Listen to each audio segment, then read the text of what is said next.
मला असं वाटतं की माझ्याबद्दलचं व्यंग करून, मला वाईट बोलून, माझ्याबद्दलच्या शरीरावर चेहऱ्यावर टीका करून जर त्यांना आनंद मिळतो आहे, त्यांना असं वाटतं की समाजाला याच्यातून न्याय मिळणार आहे, नक्कीच त्यांनी माझी टिंगलटवाडी करावी. खरं तर मी कधी वाईट वागलो नाही, कधी जातीभेद केला नाही. खरं तर मराठा ओबीसी याही वादात कधी पडलो नाही. पण जाणीवपूर्वक या ठिकाणी मला असं वाटतं की काय गैरसमज झाले मला माहिती नाही, पण या राज्यामध्ये महसूल विभागाचं काम आहे प्रमाणपत्र, जात प्रमाणपत्र देणं. या राज्यामध्ये मागच्या 3 वर्षामध्ये महसूल खात्याने देवेंद्र फडणवीसच्या नेतृत्वामध्ये 22,20,500 कुणबी मराठा कुणबी जात प्रमाणपत्र आम्ही दिले आहे. व्हॅलिडिटी माझ्या कंट्रोलमध्ये नाही आहे. व्हॅलिडिटी डिपार्टमेंट हे अर्धन्यायिक आहे, ते सामाजिक न्यायाकडे येतं. पण महसूल खात्याने इतकं काम केल्यावरही जर माझं व्यंग होत असेल तर याला काही मार्ग नाही आहे. राहिला प्रश्न ज्या तक्रारीवर मी लिहिलं, आता 22,20,000 प्रमाणपत्र दिल्यावर एका प्रमाणपत्रही तक्रार माझ्याकडे आली, त्यावर मी चौकशी करून 7 दिवसात अहवाल सादर करा एवढंच लिहिलं आहे. आणि ते लिहिल्यावरही काही प्रमाणपत्र रद्द झालं नाही, ते प्रमाणपत्र क्लिअर झालं आहे. म्हणजे महसूल खात्याने एकही प्रमाणपत्र रद्द केले नाही. आणि आताही जेवढे काही कुणबी मराठा कुणबी प्रमाणपत्र आमच्याकडे जात प्रमाणपत्र येतात, आम्ही रोज देतोय. तरी माझ्याबद्दल जर कुणाला व्यंग करून आनंद येत असेल, त्यांनी त्यांचा आनंद उपयोग करावा.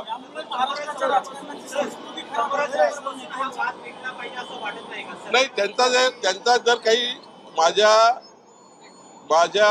वागणुकीतनं किंवा माझ्या बोलण्यातनं, मी तर एवढं सांगतो, जरांगेजीचा जेव्हा मला फोन आला तेव्हा माझा हा प्रयत्न होता की इमानदारीनं काम करायचा. पण तेवढा एका पत्राने गैरसमज झाला, त्यातनं त्यांचं काही कास्ट सर्टिफिकेट रद्द झाली नाही. माझं पत्र फक्त कास्ट सर्टिफिकेट जे दिली आहे, फॉर्म नंबर 35 म्हणजे जी नोंद होणार आहे, आणि अर्जदाराचंही म्हणणं होतं चौकशी करा. मी त्याला चौकशी मागितली आहे, मी कुठलं रद्द करा असं म्हटलं नाही आहे. पण त्याच्यावर काही माझी चौकशी मागितल्यावरही काहीतरी रद्द झालं नाही, ते कास्ट व्हॅलिडिटी रद्द केलं आहे. त्यामुळं आमच्या महसूल खात्याचं काम आहे प्रमाणपत्र देणे, जात प्रमाणपत्र. व्हॅलिडिटी मात्र सामाजिक न्याय विभागाचं कार्य आहे. त्यामुळं माझ्याकडनं कधी कुणबी मराठा आणि कुणबी समाज जो आहे यावर जेवढं जास्तीत जास्त आम्ही कास्ट सर्टिफिकेट देता येईल तेवढं काम करतो आहे. आता 22 लाख दिले आहे, पुन्हा जेवढे काही राहिले शिल्लक आहे ते आम्ही देण्याचा प्रयत्न करतोय.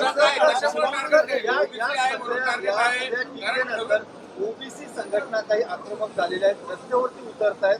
काहींनी पोलीस तक्रार देखील केलेली, बीड किंवा इकडे बारामतीमध्ये पोलीस तक्रारी देखील झालेल्या आहेत. नाही, मी ओबीसी समाजाला आपल्या माध्यमातून आव्हान करतो, हात जोडून आव्हान करतो सर्व ओबीसी समाजाला, कोणीही रस्त्यावरचे आंदोलन करू नका. राज्यामध्ये कायदा सुव्यवस्था ही या ठिकाणी राखण्याची जबाबदारी सरकारची आहे. आणि सरकार म्हणून मी त्यांना विनंती करेल की रस्त्यावरची आंदोलन, रस्त्यावरचे त्या ठिकाणी कुठलंही असं करू नका ज्यातनं सामाजिक वाद तयार होतील. ओबीसी संघटनांनी कुठल्याही पद्धतीने रस्त्यावर लॉ अँड ऑर्डर होतील असे कुठलेही काम करू नका. आणि शेवटी या राज्यामध्ये कायद्याचं राज्य आहे, त्यामुळे आपण कायदेशीर पद्धतीने सर्व लढा लढता येतो, प्रत्येकाला त्या ठिकाणी आपला लढा लढता येतो.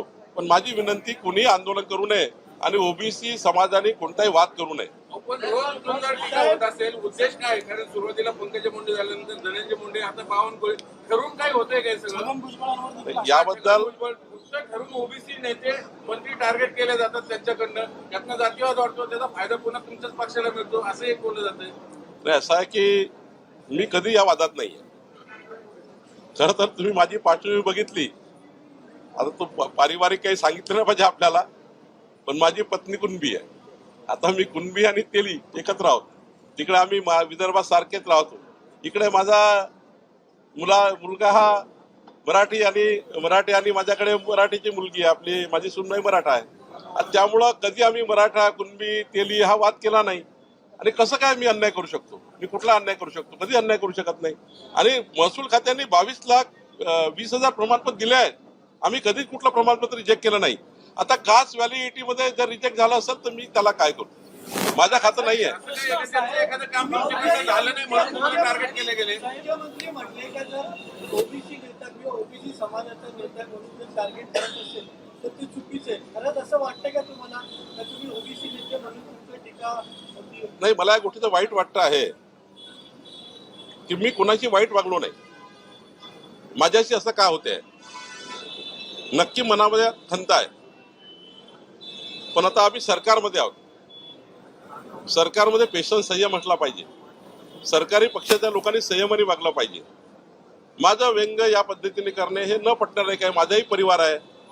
माझ्याही घरामध्ये 2 मुलं आहे, सून आहे, मुलगी आहे, नातू आहेत, माझी पत्नी आहे, माझे वडील आहे, माझी आई 3 वर्षापूर्वी गेली, आईचं दूध. अशा वेळी मात्र ठीक आहे, कोणाला वाटतं चांगलं तर त्यांनी आताच केलं. या टायमिंगला तुम्हाला टार्गेट केलं जात आहे. कुठेतरी बावनकुळे हे महसूल मंत्री म्हणून चांगलं काम करतायत. मुख्यमंत्री पदाच्या रेसमध्ये सुद्धा तुमचं नाव घेतलं जातं.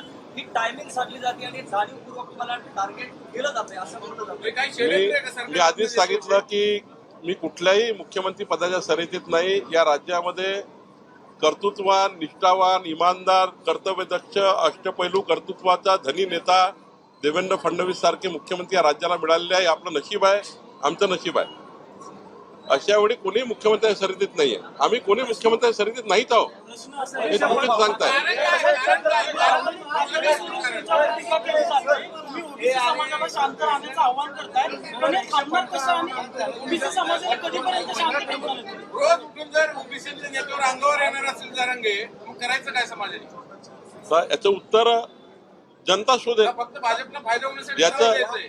याचं उत्तर जनता शोधेल. प्रश्न असा साहेब, पातळी सोडून टीका केली जाते आणि तुम्ही ओबीसी समाजाला शांत राहण्याचं आव्हान करताय. ज्या पद्धतीने आता आमचाही परिवार आहे. रोज परिवाराला ते सहन करायला लागतं, बायकोला सहन करायला लागतं, आई तर नाही आहे, वडिलाला सहन करायला लागतं. आमचे 4 भाऊ आहेत, त्यांना सहन करावं लागतं. 2 मुलं, 1 मुलगी माझी हायकोर्टमध्ये ॲडव्होकेट आहे, माझा मुलगा आहे, शेवटी माझी सुनबाई आहे. या सर्वांना सहन करावं लागतं. दादा, काल मंत्री बावनकुळे यांनी अत्यंत भावूक होऊन आपली कौटुंबिक पार्श्वभूमी सांगत आईचं निधन झालेलं आहे, त्यांना या प्रकरणाचा कसा हे होतंय, त्रास होतोय, भावूक होऊन त्यांनी माध्यमासमोर एक प्रतिक्रिया दिली. याबाबत तुम्ही काय सांगा? काल मला पत्रकार बांधवांनी हा विषय सांगितला की बावनकुळे साहेबांच्या डोळ्याला पाणी आलं आणि ते खूप व्यथित झाले असं मला पत्रकार बांधवांनी सांगितलं. मी पण रात्री बघितलं, नाही असं नाही आहे. मी बघितलं त्यांनी त्याच्यात त्यांच्या आई माऊलीचा उल्लेख केला, आईचा. बावनकुळे साहेब आणि पुढेही उल्लेख केला की मी मराठा समाजाच्या विरोधात नाही आहे, मी हे केलं नाही. बावनकुळे साहेब, मी तुम्हाला जाहीरपणाने सांगतो, मी माझ्या मराठा समाजावरती लय प्रेम करतो. माझ्या मराठा समाजाच्या विरोधात मराठा जरी आला तरी मी सोडत नाही, दुसऱ्याचा बी आला तरी मी सोडत नाही.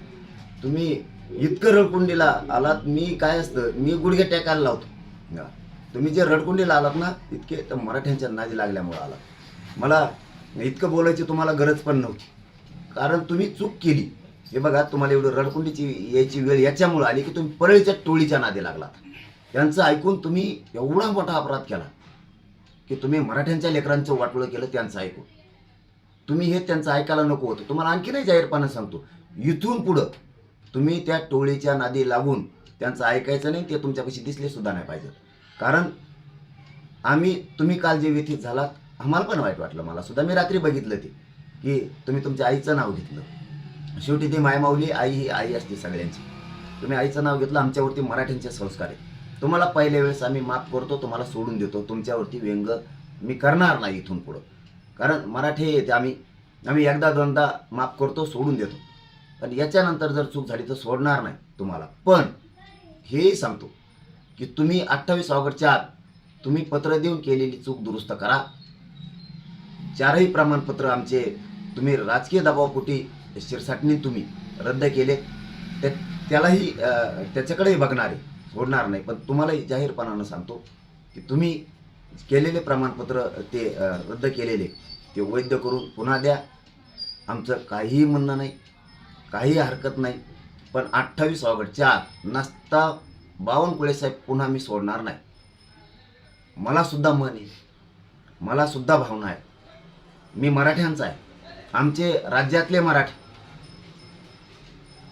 आमच्यावरती सगळ्यांवरती संस्कार आहेत. तुम्ही आमचं वाईट केलं म्हणून आम्ही तुमच्या मागं लागलो. आम्ही तुमच्या कधीही मागं लागलो नसतो. पण तुम्ही काल जे रडकुंडीला आलात ना, फक्त मराठ्यांच्या नादी लागल्यामुळं. पण तुम्ही बोललातच ना आता की मी मराठ्यांच्या विरोधक नाही, मी मराठ्यांच्या विरोधात काम केलं नाही, मी कधी असं करणारा नाही आहे, आणि तुम्ही रडकुंडी आलात. त्याचं कारण सांगतो तुम्हाला. माझ्या मराठ्यांच्या वाटं जर कोणी गेलं ना, तर मी त्याला गुडघ्यावरच टेकवितो. आणि तुम्ही रडकुंडीला आलात, उभ्या महाराष्ट्राने ते बघितलं, म्हणून तुम्हाला आम्ही एवढे वेळ सोडून देतो. तुम्हाला मी माफ करून टाकतो, काही हरकत नाही आहे. पण इथून पुढं तुम्ही अशी चूक मराठ्यांच्या विरोधात करू नका. मी तुमचं इथून पुढं व्यंग करणार नाही. तुम्हाला आम्ही सोडून दिलं, कारण आम्ही एकदा मराठ्यात म्हण आहे, एकदा दोनदा सोडून द्यायचं, माफ करायचं, तुम्हाला केलं. पण 28 ऑगस्टच्या आज जर तुम्ही केलं नाही तर बावनकुळे साहेब मी तुम्हाला सोडणार नाही. जे तुमच्या आईबद्दलचं तुमचं मत आहे तेच आमचं मत आहे. आम्ही भावनिक लोक आहेत मराठ्यांचे, पण आमच्या लेकराच्या अन्नात विष खाल्ल्यावर मी सोडू शकत नाही. हे तुम्ही लक्षात ठेवा. तुमची केलेली चूक तुम्ही 28 ऑगस्टपर्यंत सुधारा. तुम्ही तुमच्या आई माऊलीचं नाव घेतलं आणि मराठा विरोधी नाही मी असं घेतलं, म्हणून आई माऊली हे माऊली येते.